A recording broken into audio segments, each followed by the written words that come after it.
whoever runs the show. They don't know.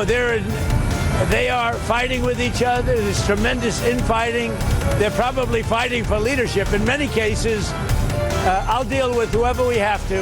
We have all the cards. We've won everything. We have all the cards.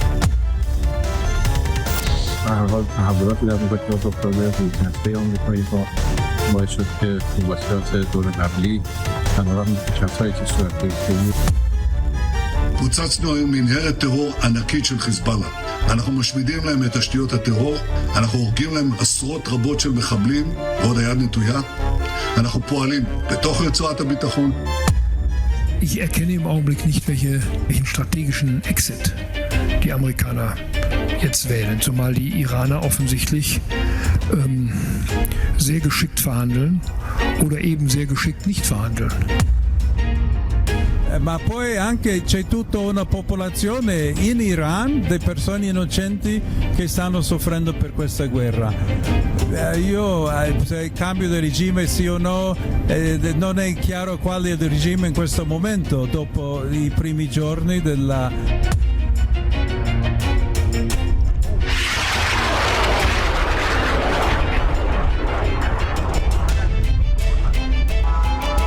Kondisi kita sekarang adalah kondisi perang. Jangan dibilang kita nggak kondisi perang. Amerika udah seperti bajak laut. Negara yang bisa keluar dari Selat Hormuz akan dijegat sama dia. Harga minyak sudah $109, naik 120, selesai itu. Masalah ekonomi dalam negeri ini jadi bermasalah bila itu naik terus. Gimana nih Amerika masih ngotot, masih berkeras apa tidak?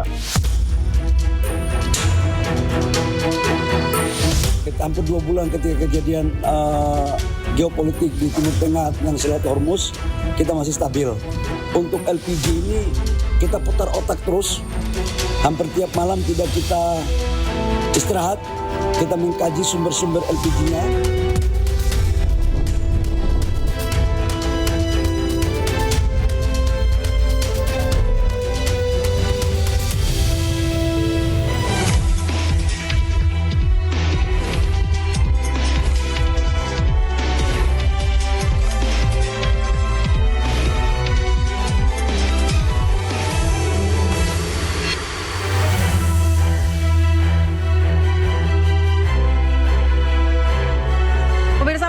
Timur Tengah tak kunjung reda. Gencatan senjata Iran Amerika hanya sebatas retorika kata tanpa makna.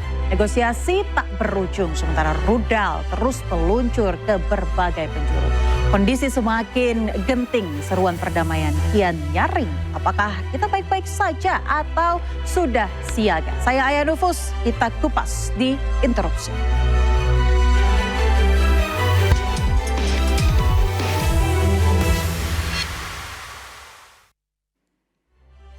Dan pemirsa, pada malam hari ini sudah hadir narasumber luar biasa di studio Interupsi. Di sebelah kanan saya sudah ada Bang Tabrani Syabirin, pengamat Timur Tengah. Selamat malam. Bang, terima kasih sudah hadir. Dan di sebelahnya sudah ada Ali Mokhtar Ngabalin, Guru Besar Hubungan Internasional. Selamat malam, terima kasih sudah hadir di malam. Assalamualaikum warahmatullahi wabarakatuh. Waalaikumsalam. Dan di sebelah kiri saya ada dua narasumber luar biasa juga, ada Bang Muhammad Hussein, aktivis pro-Palestina. Assalamualaikum, selamat malam. Waalaikumsalam. Dan juga ada Novel Bakmumin, mantan PA 212. Selamat malam, Assalamualaikum. Selamat malam, Assalamualaikum warahmatullahi wabarakatuh. Waalaikumsalam warahmatullahi wabarakatuh. Baik, luar biasa. Terima kasih sudah hadir di studio Interupsi dalam pembahasan yang luar biasa ini. Tapi sebelum kita mulai, saya ingin mengingatkan rules di studio Interupsi. Anda boleh adu gagasan, adu argumen, tapi pastikan Anda katakan interupsi. Saya ke Bang Ngabalin dulu. Ya. Besok adalah momen krusial di mana Presiden Amerika harus menarik militernya, kecuali ada persetujuan dari Kongres. Kalau menurut Anda, apakah nantinya Presiden Amerika akan mendapatkan persetujuan ini dari Kongres? Dua pertimbangan. Yang pertama itu ada Chapter 58 itu memang Kongres bukan institusi untuk bisa mengambil keputusan. Tapi saya mau bilang bahwa ada ruang dan waktu setelah konsultasi sebetulnya. Kalau dilihat di Chapter 58 tentang konstitusi internasionalnya Amerika Serikat itu, dia punya waktu untuk bisa diberikan waktu bagi seorang kepala negara Tapi yang kedua saya mau bilang dengan gaya Trump hari ini, mau diputuskan, mau dibicarakan apa juga, orang wataknya begini, kita mau bilang apa. Dia akan bisa melakukan satu keputusan sendiri. Oleh jadi juga mungkin mengusulkan terhadap penambahan waktu agar perang bisa berlanjut. Dan itu tidak mustahil bagi seorang Donald Trump. Tapi di Kongres sendiri mendominasi juga pihak dari Republik dan banyak dari mereka yang tidak setuju. Dan ini juga tidak memberikan national interest untuk Amerika sendiri. Iya, kalau national interest itu kan tidak berbanding lurus dengan posisi Trump sebagai kepala negara dan kepala pemerintahan, karena apa yang terjadi di Venezuela, kemudian sejumlah keputusan-keputusan penting terkait dengan national security, dignity of United States of America, itu pun juga sama sekali tidak berbanding lurus. Jadi kalau kemarin seperti 8 sampai 9 juta orang kemudian melakukan demonstrasi juga, biasa-biasa tuh bagi Trump. Jadi saya mau bilang juga bahwa tentu kita tidak bisa berharap banyak. Dan itu juga yang banyak dibicarakan oleh para ahli international relation maupun hukum internasional tentang peran dan kedudukan Perserikatan Bangsa-Bangsa bagi sebuah negara yang namanya Amerika Serikat. Jadi saya mau bilang juga bahwa gaya seperti Trump hari ini mungkin bisa kita bincang hampir di seluruh dunia, tetapi dia punya tiba masa, tiba akal, dia bisa melakukan sesuatu yang sejalan dengan jalan pikirannya. Mau regulasi apapun, kayak di Amerika Serikat itu sama sekali tidak punya pengaruh apa-apa dengan seorang Donald Trump. Oke, baik. Jadi dia punya karakternya sendiri dan prinsipnya sendiri ya.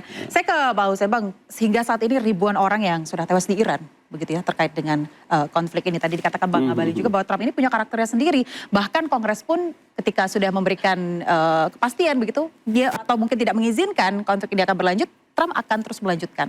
Kalau menurut Anda seperti apa? Ya, tadi kalau kata Bang Ngabalin ya, Trump itu biasa-biasa saja, sebetulnya enggak juga. Memang statement dia kan statement ngawur, kita sepakat ya. Namun kalau melihat gestur politik dia dan narasi-narasi dia belakangan ini, itu menunjukkan dia sedang galau sekali. Galau? Ya. Galau, Bang Ngabalin. Kelihatan ya? Saya ingin membawa persamaan Trump dengan misalnya gaya narasinya Netanyahu ketika dia menggenosida Gaza dan berusaha menghabisi Hamas. Yang awalnya dia hanya mengatakan 2 bulan cukup. 2 tahun nggak mampu dia. Sampai dengan narasi Donald Trump hari ini kan. Dan tekanan-tekanan itu terus terjadi. Dan saya ingin menyebut satu hal yang ini jarang dibahas dalam geopolitik ya. Sosok Trump ini kan kita selalu melihat sebagai sosok seorang bisnismen, negosiator, dan seorang kepala negara. Tapi kita lupa bahwa dia seorang tua. Orang yang sangat berumur. Yang tidak lagi konsisten, tidak lagi memiliki tidak stabil gitu cara berpikirnya gitu kan. Dan hari ini orang dengan usia setua Trump ini menjadi orang paling tertekan di dunia. Karena tekanan Trump bukan hanya dari masyarakatnya kan, bukan hanya dari Kongresnya, bukan hanya dari Republik, bahkan dari negara-negara Eropa yang berteriak-teriak hari ini dan menunjukkan banyak yang tidak ikut bergabung begitu untuk membantu Trump. Dan tekanan negara-negara Eropa itu tidak hanya dalam statement mereka, tapi dalam kebijakan-kebijakan pemerintahnya yang mulai menjaga jarak dengan Amerika. Artinya kita bisa pastikan hari ini Trump adalah seorang tua yang benar-benar tertekan dan dia sedang terjebak dalam perang yang tidak bisa dia hindari. Baik. Coba saya mau tahu dulu tanggapan dari Bang Ngabalin terkait dengan karakter apa yang memang berpengaruh dengan pengambilan keputusan ya dalam pemerintahan. Karena begini, Donald Trump itu kan sosok bagi seorang pemimpin yang suka tidak suka dia memimpin sebuah negara adikuasa, negara superpower. Karena superpower, adikuasa, kemudian watak dan karakter dirinya yang boleh kita tidak setuju, yang sama dengan negaranya, maka apa saja yang dia lakukan itu bisa terjadi. Sampai hari ini saya tetap berpendapat bahwa bukan saling perang ini sebetulnya, tapi Amerika itu dengan kekuasaan superpowernya, dengan adikuasanya, dengan watak dan pendirian Trump hari ini, dia sedang mendikte Tehran. Dia mendikte loh. Karena kita kan tahu ya, perang ini kan perang asimetris. Tidak sebanding loh. Kalau kita cerita tentang Tehran kemudian dengan proksi-proksinya yang ada di Nasrallah dahulu ya, sekarang Hizbullah di Lebanon Selatan, kemudian Hamas untuk Palestina, Houthi dan lain-lain. Tidak ada kekuatannya, nggak bisa dibandingkan. Tapi apa tanda-tanda yang membuat Anda yakin bahwa Trump ini mendikte Teheran? Ya buktinya kan hari ini. Saya pada waktu teman-teman di Teheran menyebutkan bahwa Anda boleh memulai perang tapi kami yang mengakhiri. Itu saya baca di beberapa media-media mainstreamnya di Iran itu, saya tidak menemukan apa relevansi yang bisa dipakai di situ. Bahkan saya ada beberapa saya tulis itu artikel, saya bilang ada momentum di mana sebetulnya Teheran itu harus menggunakan waktu yang tepat ini untuk melakukan diplomasi, bicara. Karena sedahsyat apapun tingkat spekulasi yang dilakukan, bertemu itu penting. Kenapa perang itu terjadi? Karena orang tidak bertemu dalam satu titik pembicaraan. Jadi perang itu menurut ahli perangnya itu adalah cara lain dalam orang melakukan negosiasi politik. Tapi seolah-olah soft diplomasi yang dilakukan Amerika dan Teheran ini seolah-olah tidak berfungsi atau menggerakkan Iran. Saya mau dengar dari Bang Novel dulu. Kalau menurut Anda seperti apa, Bang Novel? Jadi kalau kita melihat peta geopolitik saat ini, Trump sedang menggali kuburannya sendiri. Itu sudah jelas, karena kalau kita melihat kondisi negara-negara Eropa, jangankan negara-negara Eropa, negara-negara Arab pun kaki tangan daripada Amerika atau Donald Trump ini sudah terbukti hancur pangkalan-pangkalan militer. Ini sangat memukul mukanya Trump yang sekencang-kencangnya, menabok muka Trump sekencang-kencangnya, sehingga kalau kita melihat mungkin sebentar lagi Trump stroke kali ini. Mungkin gitu. Karena kenapa? Kalau kita melihat anggaran dari 38 hari sampai saat ini, itu sudah menggelontorkan dana 35 miliar dolar US. Artinya kalau kita hitung satu hari itu hampir 1 miliar ongkos perang untuk menghancurkan Iran. Sebenarnya teorinya itu dengan senjata yang sederhana. Akan tetapi senjata yang mutakhir telah dilepaskan oleh Amerika. Padahal senjata itu dipersiapkan untuk mungkin perang dunia ketiga menghadapi Cina. Tapi persenjataan mereka boleh dikatakan ini habis. Persenjataan yang boleh dikatakan Amerika ini habis. Belum lagi ada tekanan-tekanan politik dalam negeri. Termasuk daripada Menteri Pertahanan Angkatan Laut AS mengundurkan diri. Kemudian dari kontra terorisme John Ken itu mengundurkan diri. Artinya memang sudah bertolak belakang dengan keinginan rakyat. Dan sudah sangat merugikan daripada kondisi ekonomi dunia. Nggak ada perang senjata yang sejati, nggak ada. Pasti akan berakhir. So hebat-hebatnya perang bagaimanapun akan berakhir. Tapi menurut Anda negara-negara Teluk masih tetap memberi dukungan untuk Trump? Kalau negara-negara Teluk saat ini mungkin mulai berpikir akan berhitung ulang. Akan berhitung ulang, negara-negara Teluk ini sudah melihat. Ternyata apa yang mereka senderkan kepada Trump ternyata nggak sehebat apa yang mereka bayangkan. Oh, coba saya tanya dulu ke Bang Trabadi sebagai pengamat Timur Tengah. Menurut Anda apakah benar negara-negara Teluk ini sudah mulai berpikir ulang, Bang? Oke, terima kasih. Yang pertama saya ingin lihat dulu respon umat Islam Indonesia. Itu sebagian besar ya, ada 14 ormas Islam beberapa hari yang lalu tuh mengirim surat yang dipimpin oleh Profesor Dr. Said Agil Siraj menyatakan dukungannya kepada pemerintah Iran. Itu yang tertulis. Tapi ada lagi yang nggak ada space tanda tangan. Misalnya beberapa pengusaha, saya sebutin aja lah, misalnya Pusporyo dari Wong Solo Group. Dia mengatakan, saya Fatami kita akan membelanya dengan ruh dan jiwa. Wah, saya hebat sekali. Tapi bila kita lihat persoalan begitu umat Islam melihat saat ini dalam suasana titik didih gitu. Benar perang apa enggak gitu.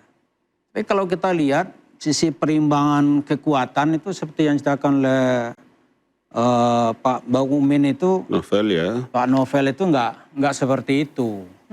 Karena anggaran belanja militer kita lihat ya, anggaran belanja militer Amerika itu kan sekitar 954 miliar US dollar tahun 2025. Per year ya, per tahun ya? Ya tahun 2025. Oke. Tahun 2026 ini mau dinaikkan oleh Trump sebanyak 1,5 triliun US dollar.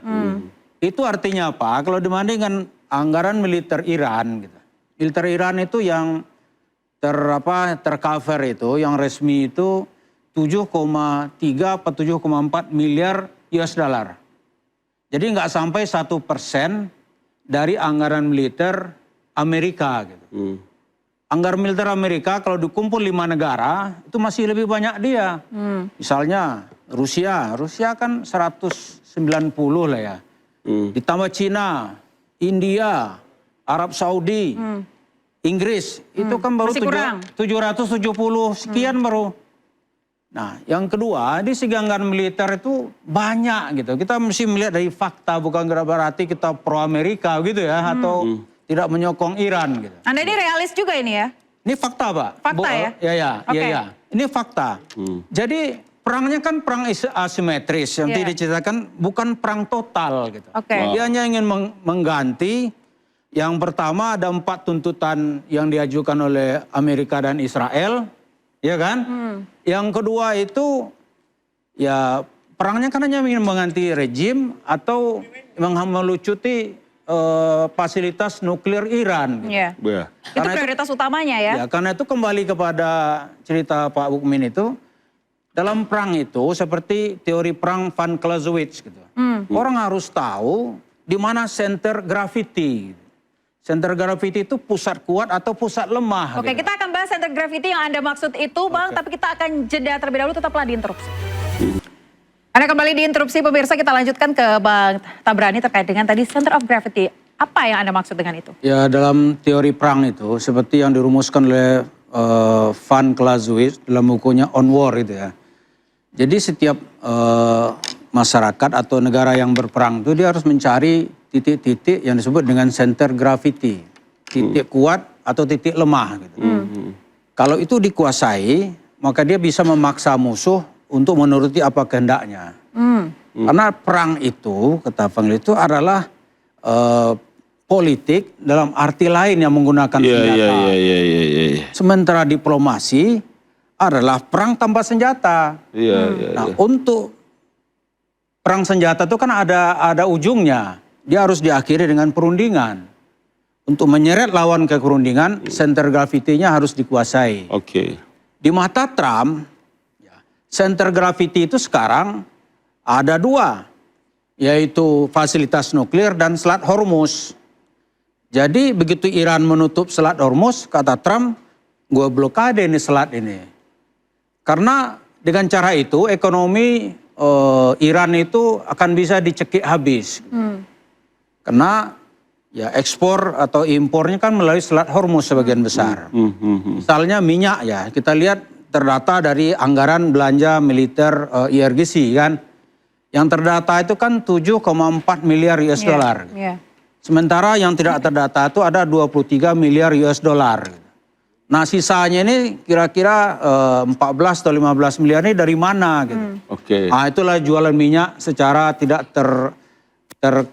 organisir.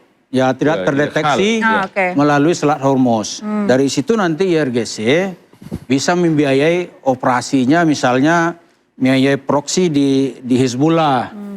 Proksi tapi kan itu hak Iran, Bang. Ya, tapi dari mana dia dapat duit? Itu harus ditutup gitu. Ditutup dengan cara menutup Selat Hormuz. Itu kan terbukti baru 15 hari ditutup, kan mulai teriak-teriak di mana-mana gitu. Jadi rupanya dengan serangan bom itu nggak ada pengaruhnya. Atau pengaruhnya sedikit sekali gitu.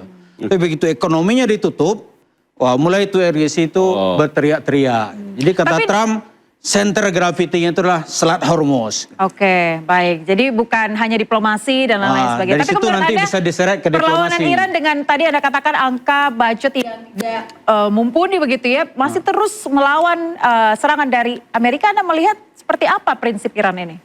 Nah, Iran kan melihat ini kan kedaulatan negaranya gitu. Misalnya nuklir gitu ya.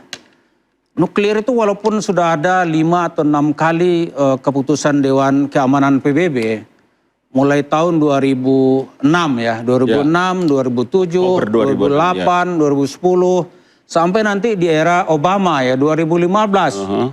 Itu kan ada titik temu saat itu dengan negara-negara Eropa, di mana Iran hanya boleh pengayaan sampai 30%. Tapi di era Trump tahun 2017, Trump tidak terikat dengan kesepakatan yang dibuat oleh Obama.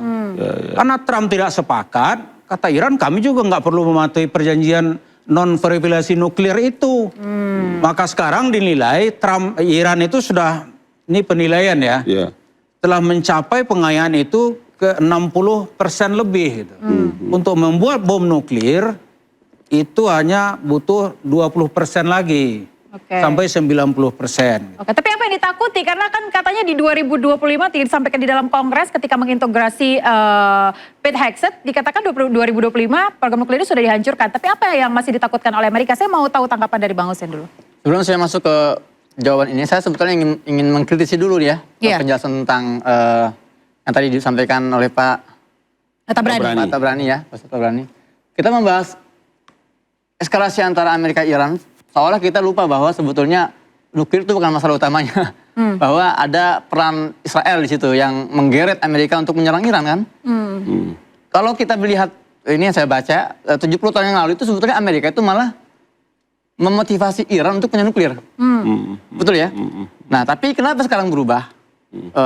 Sebetulnya bukan karena nuklirnya, tapi karena Iran menolak untuk berada di bawah hegemoni Amerika. Gitu kan? Dan terus kenapa harus tahun ini 2026 ya, atau 2026? Kenapa harus sekarang? Kenapa enggak bertahun-tahun yang lalu kan? Dan ini bukan lagi rahasia bahwa dunia memahami yang menyebabkan pecahnya perang antara Iran dan Amerika ini Netanyahu yang berkali-kali mengajak bahkan mendorong sehingga mengeluarkan file Epstein itu kan? Itu kan salah satu cara Netanyahu untuk memberikan tekanan, blackmail Amerika untuk akhirnya menyerang Iran. Nah, pada akhirnya Donald Trump terkait masalah center of gravity itu, tanpa adanya blokade Amerika terhadap Strait Hormuz pun, saya rasa Iran akan bertahan gitu, karena Iran sudah diembargo bukan hanya sekarang-sekarang, sudah puluhan tahun diembargo. Maka saya ingin bertanya ke Pak Tabrani. Ketika memang rute di embargo tapi tidak menutup Selat Hormuz. Gimana Bang?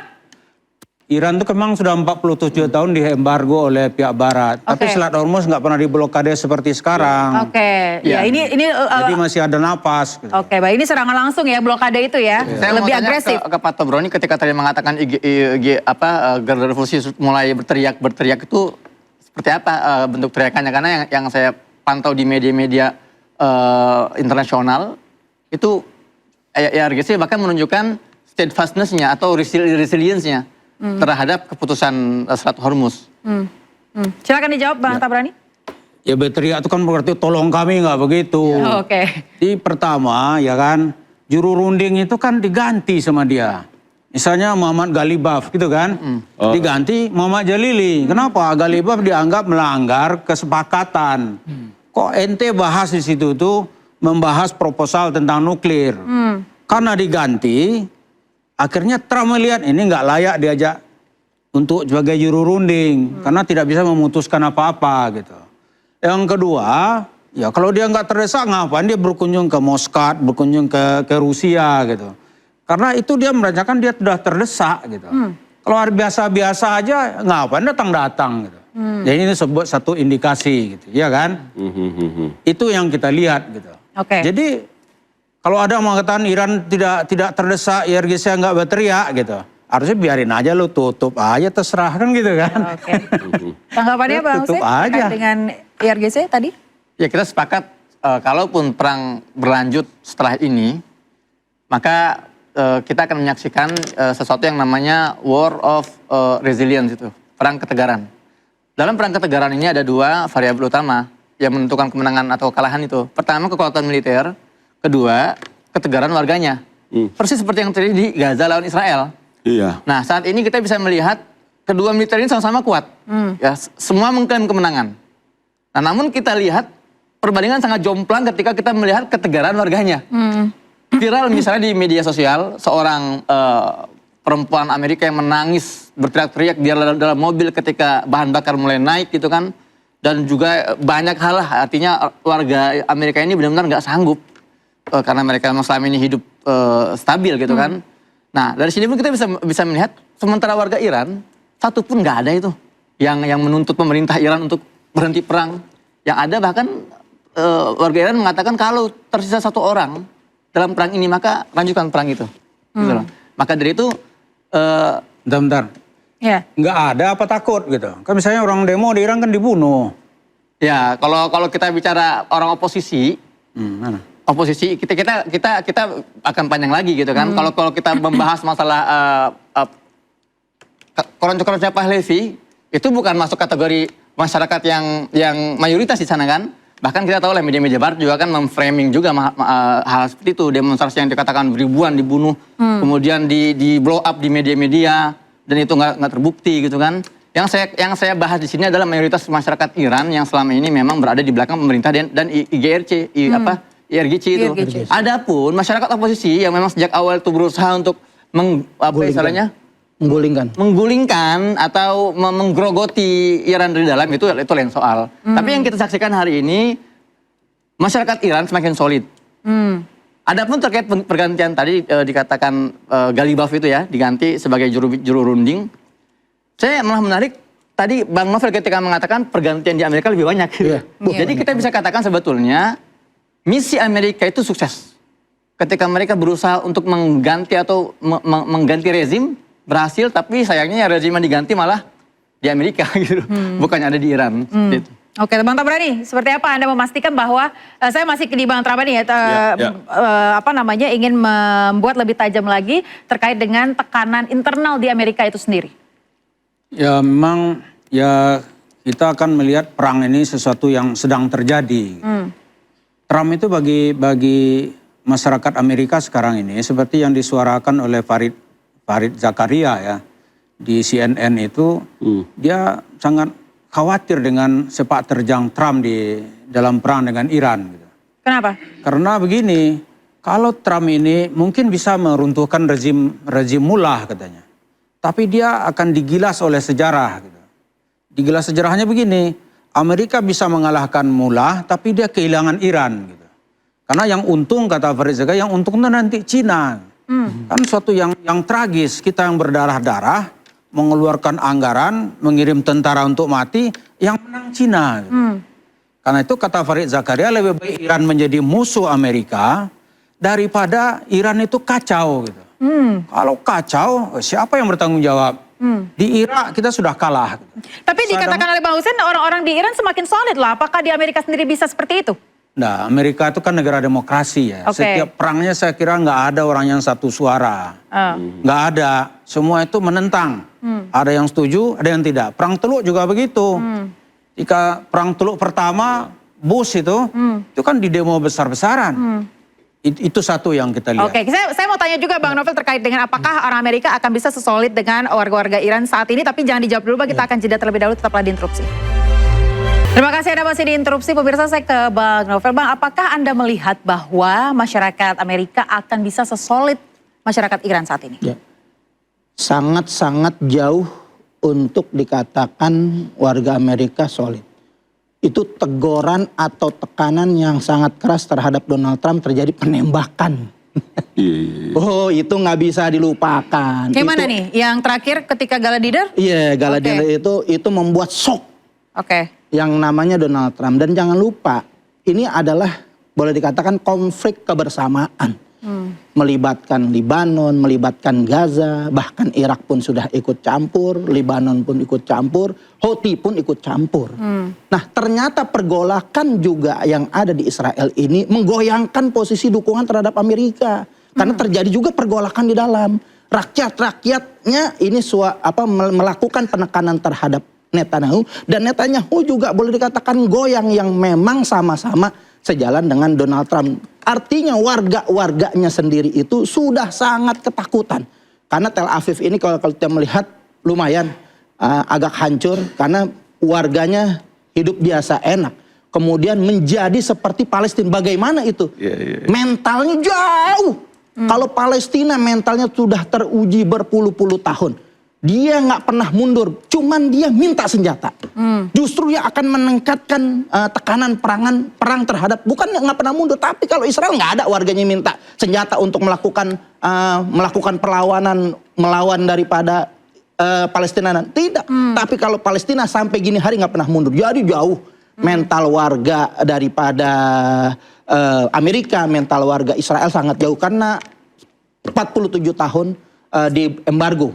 Itu sudah melakukan kemandirian yang luar biasa, tidak tergantung dengan ekonomi global. Mereka sudah mandiri sehingga kekuatan itu sangat-sangat bisa diharapkan sampai saat ini. Dan mungkin pengaruh sedikit ketika blokade Selat Hormuz itu dilakukan karena Irak itu bersebelahan dengan Iran, kemudian dengan Syria, masih punya jalur dari Libanon, masih menembus laut, masih ada jalur karena Libanon pintu laut yang mengarah ke arah daripada Israel dan sekitarnya itu masih ada, walaupun diblokade oleh Amerika, bukan semuanya habis ditutup begitu, masih banyak jalan menuju Mekah. Begitu. Baik. Nah, Bang Abalin tadi dikatakan oleh Bang Novel bahwa tidak akan bisa ya masyarakat Amerika bisa sesolid Iran. Oh, ya. jauh. Trump yang dinilai cukup populis begitu. Apakah menurut Anda ketidakbersamaan rakyatnya ini bisa mempengaruhi keputusannya terkait dengan konflik ini, Bang? Saya mau bilang bahwa gerakan yang dilakukan baik teman-teman di California, di Los Angeles, kemudian di New York juga itu sama sekali tidak berpengaruh pada watak pendiriannya ini orang. Itu masalahnya di situ. Makanya pada waktu awal pertama kali mereka berunding di Islamabad itu, saya terus terang sangat amat keberatan, tapi kan tidak ada juga pengaruh kalau saya berkeberatan. Siapapun di Republik ini keberatan, tidak ada pengaruhnya dengan Donald Trump, dengan Mujtaba maupun dengan Netanyahu. Keberatannya apa coba? 10 poin yang diajukan oleh Tehran itu sama sekali tidak ada penyebutan di sana Gaza dan Palestina. Itu perkara besar. Saya baca di dalam media mainstreamnya teman-teman di Tehran itu, di sana juga sama seperti di Indonesia, berdebat dan segala macam. Salah satu tuduhan paling berat bagi Amerika Serikat terhadap Tehran itu karena Tehran itu dituduh melindungi para teroris. Yang disebutkan itu adalah Hamas. Sementara Hamas kita tahu itu adalah proksi Iran yang ada di Palestina. Tapi dalam perundingan luar biasa seperti itu, sama sekali Tehran hanya memasukkan beberapa item-item politik dan ekonomi.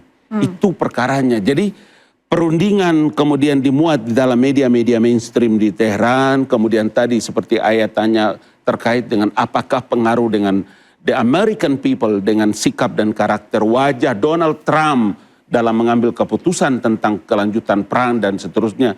Saya kira sama sekali tidak ada pengaruh.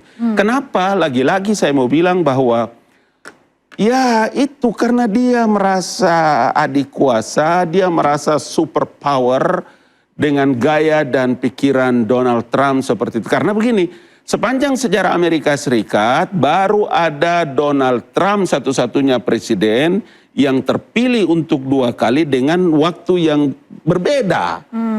Jadi trust building, value itu begitu kuat ketika TV-TV yang mainstream di Amerika Serikat itu menceritakan tentang keberhasilan Trump di kawasan Timur Tengah. Itu perkara. Jadi gini, saya mau kasih tahu kepada kita semua dan para pemirsa bahwa perspektif international relation itu menjadi nyata dan fakta sebab kita tidak bicara dalam perspektif emosional. Karena itulah yang saya selalu bilang bahwa ketika yang tadi Adinda Hussein menyampaikan bahwa ketika negara-negara Teluk itu tidak lagi mendapatkan, oh ternyata selama ini kami berlindung di balik Amerika, tapi Amerika tidak memberikan harapan ketika kita dalam keadaan seperti ini. Yang saya bilang itu, kenapa tidak ajak bicara ini kawasan Timur Tengah? Saudi bisa minta Pakistan untuk memberikan perlindungan terhadap ruang udaranya. Kenapa Saudi tidak bicara dengan Israel, nauzubillah min zalik, dengan Tehran? Iya, itu perkaranya. Oke, saya mau tanya tanggapan dari Bang Husin, silakan. Jadi kalau kita bicara bagaimana posisi negara-negara Teluk yang sangat bergantung pada ketiaknya Amerika, kita nggak bisa juga ya Bang Ngabalin, mohon maaf, melihat dari sejak masa modern kan, karena 1907 ketika Campbell Bannerman Perdana Menteri Inggris mengumpulkan negara-negara kolonial, itu memang mereka sudah memiliki beberapa resolusi. Jadi mereka berkumpul di London saat itu 1907 untuk merumuskan bagaimana sih kita bertransformasi dari hegemoni dan dominasi konvensional kepada dominasi modern, atau kalau kata Bung Karno menyebutnya neokolonialisme dan imperialisme. Dan di antara resolusi itu diantaranya mendirikan sebuah kekuatan bersama yang kelak disebut dengan Israel di jantung kekuatan umat Islam di Palestina. Kedua di antara resolusinya adalah bagaimana mengkondisikan negara-negara atau kekuatan di sekitar Palestina untuk bisa berada di bawah kekuasaan mutlak Amerika. Maka dari itu, negosiasi yang tadi Bang Ngabalin sampaikan, kenapa Saudi tidak bernegosiasi dengan Iran atau dengan Pakistan? Karena memang sudah di-cut oleh Amerika sejak awal-awal masa. Karena begini Bang, karena begini. Menurut referensi Al-Quran, A'udzubillahi minasyaitonirrajim, mulai dari Al-Anfal 60 sampai dengan 6, ini kita bicara tentang Republik Islam Iran. Kehebatan Iran, powernya Iran hari ini yang semua orang memprediksi, termasuk Trump dalam salah memprediksi Iran, kekuatannya bukan dari Iran, tapi Allah ma'akum alaihi dhadar fil mereka. Apa itu? Allah bersama dengan Tehran loh. Kenapa di Quran dibilang, kenapa engkau tidak mengajak orang-orang mukmin yang ada di sekitarmu itu untuk bisa bicara? Kalau kita tidak melihat bahwa Syiah dan Sunni itu adalah perbedaan besar, tidak ada kan? Begitu juga disebutkan oleh Sayyidah Ayatullah Ali Khamenei. Tidak ada Syiah, tidak ada Iran, yang ada itu adalah perjuangan umat. Kenapa wilayah-wilayah? Kenapa engkau tidak mengajak orang-orang mukmin yang ada di sekitarmu? Kalau kau berunding dan kemudian nanti mereka ditipu, ingatlah bahwa Anallah, aku Allah ada bersama-sama denganmu. Al-Anfal 60, 61, 62, 63. Oke, Bang Tabrani, itulah yang membuat saya kadang-kadang, saya mau gimana posisinya itu? Keberatan ya, tahun 1907 ya? 1907, emang Amerika belum ada saat itu ya? Pertanyaannya, Amerika kan belum ikut dalam terkait dengan perpindahan hegemoni tadi ya? Amerika kan belum ikut percaturan politik global gitu. Dia baru mau keluar di zaman Wilson itu, baru keluar dari politik isolasionis, ya kan? Karena dilihat saat itu Eropa dengan politik the balance of power ini, itu kan terjadi Perang Dunia Pertama. Itu 1914. Gitu. Iya, itu Perang Pertama. Gini, maksudnya ketika saya bicara Amerika mewakili negara Barat. Itu yang ditulis oleh Profesor Dr. Abdul Fattah Uwaisi dalam bukunya At-Tahdid al-Strategi.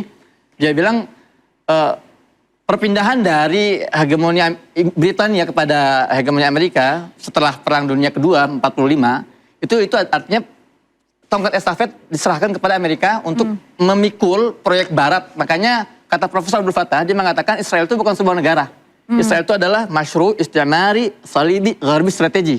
Israel itu adalah proyek kolonial bersama orang-orang salibis Barat strategis. Yang dulu kalau kata Dr. Imran Hussein, dia menyebutnya Israel itu dilahirkan oleh seorang bidan yang bernama Inggris. Lalu dibesarkan oleh bidan kedua yang namanya Amerika. Nah, maka bentar ya. Itu referensi antum itu. Ya, ini kan di dunia itu melihat Israel itu menjadi sangat kuat kan setelah ada doktrin Balfour. Balfour ya kan? Yang menjanjikan orang-orang Yahudi untuk kembali ke Palestina. Tapi kembali lagi itu tadi tahun 1918 setelah Perang Dunia Pertama selesai. Baik. Tapi kita ambil lagi dari apa yang disampaikan oleh Bang Ngabalin tadi, Pak Hussein, bahwa di dalam proposal Iran ketika negosiasi di Islamabad itu ya tidak disebutkan terkait dengan Gaza dan juga Palestina. Tapi tambah lagi sedikit interupsi, tambah lagi sedikit begini, tambah lagi sedikit. Sejak awal Iran itu tidak memandang Pakistan dan Islamabad itu sebagai sesuatu yang punya kekuatan. Yang repotnya lagi, kenapa dia menjadi negara yang bisa memfasilitasi antara perundingan Amerika Serikat dengan Tehran, tetapi dia tidak pernah menyampaikan bahwa kenapa Amerika bisa menyampaikan 15 poin dan Iran hanya 10 poin. Dan kenapa Pakistan tidak menyebutkan bahwa apakah kita bicara dengan Amerika sekaligus kita bicara dengan Israel laknatullah itu, sehingga perundingan sedang berjalan tapi dia menginvasi Lebanon Selatan. Ini bahlul. Tapi pertanyaan saya, apakah menurut Bang Hussein Amerika ini ada upaya untuk kemudian ingin mempengaruhi proksi Iran? Kalau menurut Anda apa? Apakah ada upaya itu? Kita tahan dulu. Kita akan jawab usai jeda, pemirsa. Tetaplah di Interupsi. Ya, saya langsung ke Bang Hussein untuk menjawab pertanyaan yang tadi berkelanjutan dari statement Bang Abalin dan juga Bang Tabrani terkait apakah menurut Anda dari Amerika sendiri ini ada tujuan untuk menyerang poros penyerang Iran? Ya, jadi tadi saya juga ingin mengomentari juga ya, Bang Abalin, memang betul Iran itu tidak menyebut Gaza atau Hamas. Dalam poin-poinnya ya. Dia membuat secara umum aja kan. Semua front atau Jabhah Muqawamah, front perlawanan yang terafiliasi dengan Iran, itu dihentikan semua peperangannya. Kalau kita bicara front peperangan ini kan nggak hanya di Lebanon kan, tapi juga di Gaza. Hamas itu dianggap sebagai Jabhah Muqawamahnya dari pihak Iran. Nah, dan hari ini Israel itu dan Amerika berupaya untuk melemahkan front itu. Masalahnya yang unik sekarang ternyata front perlawanan yang memihak pada Iran dan otomatis secara Palestina itu tidak hanya front bersenjata, tapi sipil. Dan hari ini kita bisa melihat ada misalnya gerakan Global Summit Flotilla. Ribuan aktivis dunia berbondong-bondong berusaha untuk menembus blokade Gaza. Ini juga yang dilakukan oleh Iran selama ini dengan memberikan amunisi, kemudian melatih para pejuang-pejuang Gaza, itu kan dalam rangka untuk mendobrak blokade itu kan. Dan hari ini perjuangan itu dilengkapi oleh Global Summit Flotilla. Dan ini juga kabar duka dari Laut Mediterania yang kami dapatkan beberapa jam yang lalu, Israel telah menjarah atau mensabotase 50 kapal kemanusiaan yang isinya 400 aktivis yang berusaha menuju Gaza. Dan itu mereka cegat, mereka jarah, mereka bajak jauh dari perairan Israel, tapi dekat Yunani. Sebentar, ini informasi yang baru saja Anda dapatkan ya? Dijarah ya, ada informasi bukan itu ya? Bukan hanya dijarah, tapi dibajak. Dan 400 aktivis itu ditangkap, sebagian dibiarkan tergantung-gantung di tengah laut. Dan ini kan menunjukkan bagaimana Israel juga sangat ketakutan sekali. Jaraknya masih jauh loh. Dan mereka ini nggak bersenjata. Mereka datang itu membawa tim medis, membawa tim konstruksi, membawa sipil untuk membawa bantuan masuk ke Gaza, dibajak, dicegat dan diperlakukan layaknya teroris. Ini menunjukkan lagi-lagi ketakutan berlebihan, paranoidnya Israel yang semakin merasa bahwa dunia tidak hanya mengisolasi, tapi dunia mulai berbalik dalam melihat proyek jajahan di Palestina itu. Oke, Bang Tabrani, artinya sebenarnya Iran juga peduli ya dengan front perlawanan ini. Kalau dari Anda melihatnya seperti apa? Ya, itu yang disayangkan ya oleh banyak pihak itu. Kenapa dalam 10 poin tawaran Iran itu dia tidak menyebut persoalan Palestina secara jelas, gitu. Tapi menyebut masalah Lebanon Selatan. Gitu. Jelas ya. Itu yang disayang, kenapa ini gitu. Kemudian yang kita lihat lagi, ya usulan-usulan Iran ini kan mungkin ya, karena yang ditawarkan Amerika itu kan seolah-olah tidak memberi ruang gerak, gitu. Ruang gerak untuk bernegosiasi, ya kan? Karena itu sering Pak Prabowo menyebut ungkapan filosof klasik itu, dia mengatakan begini, Trump itu sekarang mungkin ya sedang mengamalkan the strong will do what they can, but the weakness, itu kan? The weakness must suffer what they must. Jadi orang kuat itu akan berbuat apa saja yang ingin dia lakukan. Sementara yang lemah ya terima nasib lah gitu. Jadi sekarang itu situasi seperti itu yang dipraktekkan. Karena itu orang melihat politik luar negeri Amerika di era Trump ini sangat ambiguitas, nggak jelas gitu. Jadi bisa saja teman-temannya yang hari ini teman, besok menjadi lawannya. Karena itu ada ungkapan berikutnya, as American friend, too dangerous. Sebagai teman Amerika itu berbahaya. But the enemy of America too fatal. menjadi musuh Amerika fatal kita. Gitu. Siapa yang membayangkan tahun lalu dia bisa ribut, retak hubungannya dengan NATO gitu. Kan nggak ada, dia sahabat semenjak pasca Perang Dunia Kedua gitu. Tapi hari ini hubungan itu ya hampir berantakan kan, hampir pecah gitu.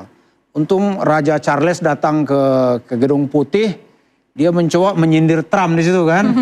Kan kita ikuti. Kata Trump kalau Amerika nggak ada, orang-orang Inggrisnya sudah berbahasa Jerman. Dibalas oleh Raja Charles kemarin kan. Kalau nggak ada Inggris, kamu ini sekarang berbahasa Prancis ini. Oke, baik, kembali lagi ke Kongres. Saya mau ke Bang Abalin. Bang, Anda katakan kan ada kemungkinan Trump ini akan meminta 1 kali perpanjangan. Tapi ada syarat Bang terkait perpanjangan ini, artinya terkait dengan unavoidable military necessity, artinya kebutuhan militer yang tak terhindarkan. Kalau memang ada perpanjangan itu, apa kebutuhannya Bang? Ya kan begini ya, kalau dilihat dari pertama kali batas waktu yang kita ikuti semua, satu langkah yang kenapa saya bilang bahwa Amerika dengan menjaga dignity, kemudian national security-nya itu kan dia bisa dalam 1 pekan merubah beberapa kali statement-nya terkait dengan kesepakatannya dalam bersama dengan Iran, umpama. Kemarin dia harus, semua kita juga memberikan pernyataan bahwa sampai pada batas waktu gencatan senjata itu, ternyata dia mengumumkan untuk bisa menambahkan tambahan waktu.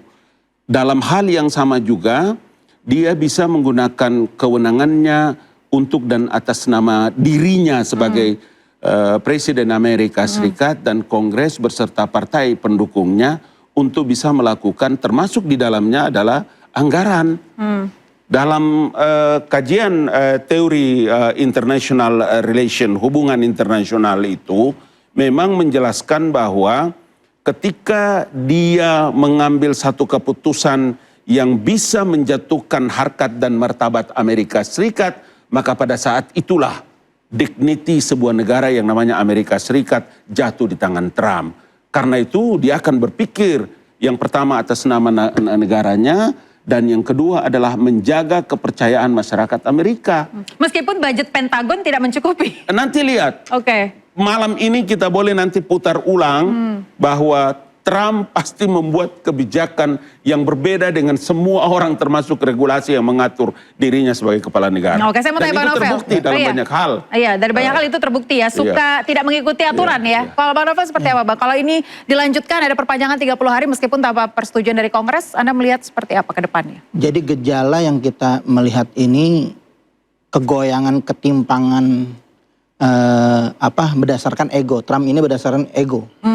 Sudah mengindahkan daripada keputusan Kongres. Nah, ini saya bilang seperti awal, sepertinya titik habis Trump saat ini untuk menggali kuburan sendiri di negaranya sendiri.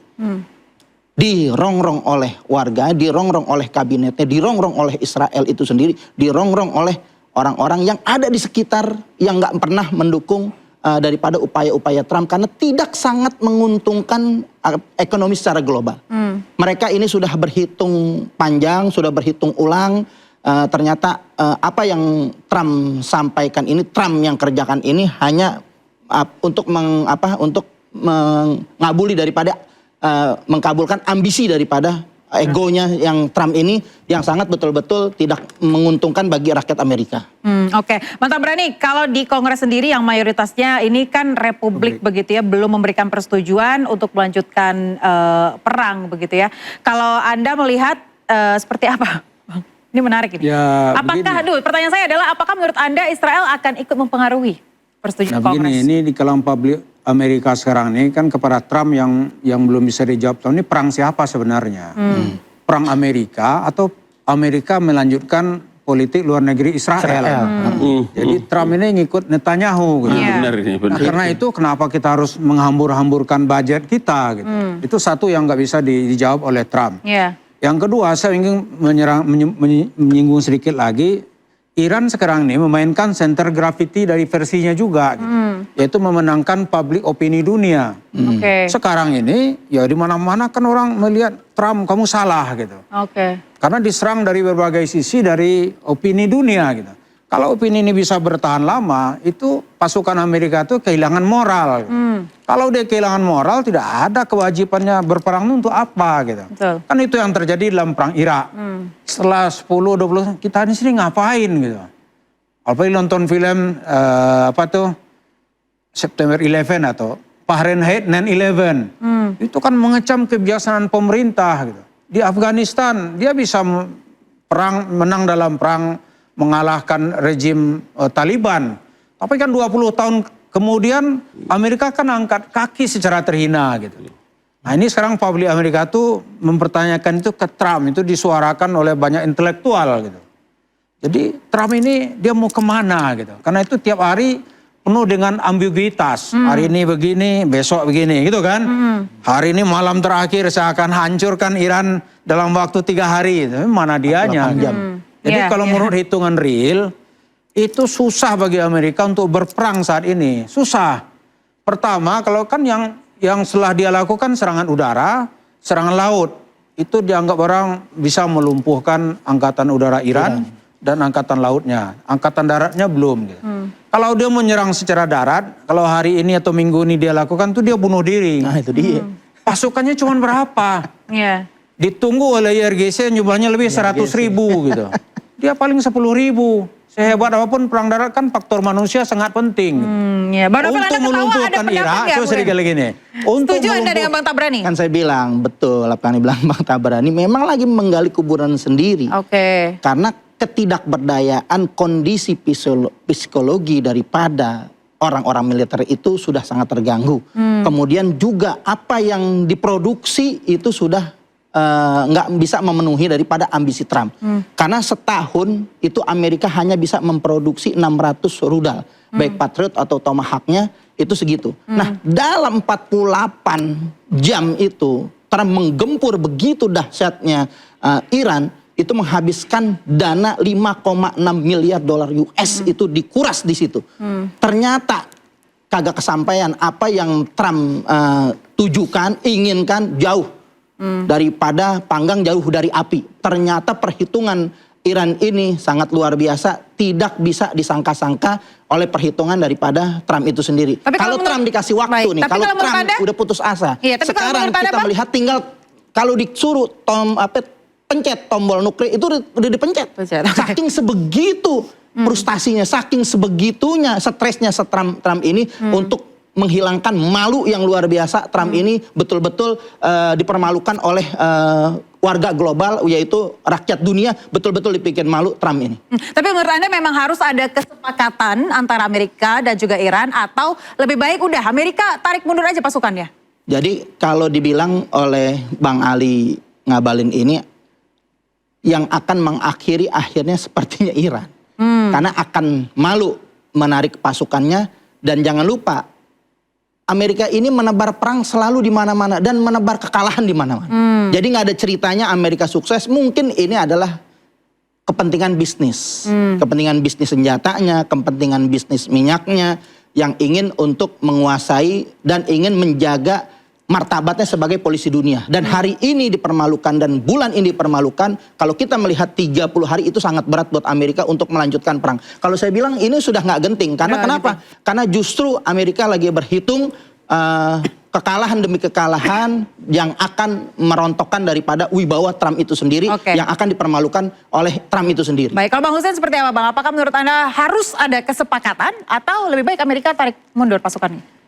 Donald Trump ini sama kayak Netanyahu, nggak peduli sama sekali dengan nasib rakyatnya. Satu. Rakyatnya ya? Ya, apalagi rakyat yang lain? Apalagi rakyat yang lain kan. Sama-sama mereka ya rela mengorbankan puluhan ribu tentaranya demi ambisi pribadi gitu. Demi kekayaan keluarganya. Dan kita semua kan tahu, baca beritanya bagaimana anak Donald Trump menjelang pengumuman perpanjangan ceasefire itu, dia berinvestasi di saham gitu kan. Memang untuk memperkaya diri sendiri. Namun ada beberapa skenario bagaimana yang akan berakhir, tapi yang unik skenario yang tadi sempat dibahas oleh Ustadz Noval, bisa jadi struknya Trump ini itu akan menghentikan ini gitu kan. Karena kalau Israel ini sulit sekali. Jadi baik. Jadi hanya ada kalau Trump stroke, perang ini berhenti gitu. Ada kemungkinan seperti tapi kan itu. masih ada Menhan-nya, masih ada Marco Rubio. Kalau Bang Abalin seperti apa, Bang? Saya mau bilang, saya selalu mau bicara secara objektivitas sains. Jadi kita perspektifnya itu begini umpama. Ini kan sekarang dalam Singkat saja, Bang. dalam peperangan ini maka supaya Iran juga tidak malu mukanya ini tertampar, begitu juga Amerika, maka kita juga mesti membicarakan tentang bagaimana desain exit strateginya. Desain exit strategi. Iya, jadi umpama begini. Tapi itu dalam waktu dekat nggak kira-kira? Oh bisa. Tidak ada yang mustahil. Oke, kalau Bang tambahin Bang, kita nggak punya waktu banyak. Intinya aja, Bang. Begini, kalau menyelesaikan konflik itu, kata Henry Kissinger, musuh tuh tidak boleh terlalu ditindas habis. Tapi harus ada ruang. Dia ruang, harga diri bangsanya jangan sampai diinjak-injak. Tapi intinya harus masih akan ada diplomasi lagi? Ya, ada diplomasi lagi. Kalau diinjak-injak, seperti dalam Perang Dunia Pertama itu, Jerman itu diinjak-injak. Dalam Perundingan Versailles itu akhirnya melahirkan Hitler. Oke, baik. Berarti artinya intinya masih akan ada diplomasi lagi ya? Ada, ya. Baik. Pemirsa, diplomasi semakin senyap. Selat Hormuz yang sempat dibuka sesaat kembali ditutup rapat. Urat nadi energi terkunci ekonomi dunia diuji. Dan sampai kapan pemirsa bara perang dipelihara? Dan kapan damai menjadi nyata? Saya Aya Nufus, nantikan interupsi pekan depan. Bapak-bapak, abang-abang, terima kasih banyak sudah menghabiskan waktunya di interupsi.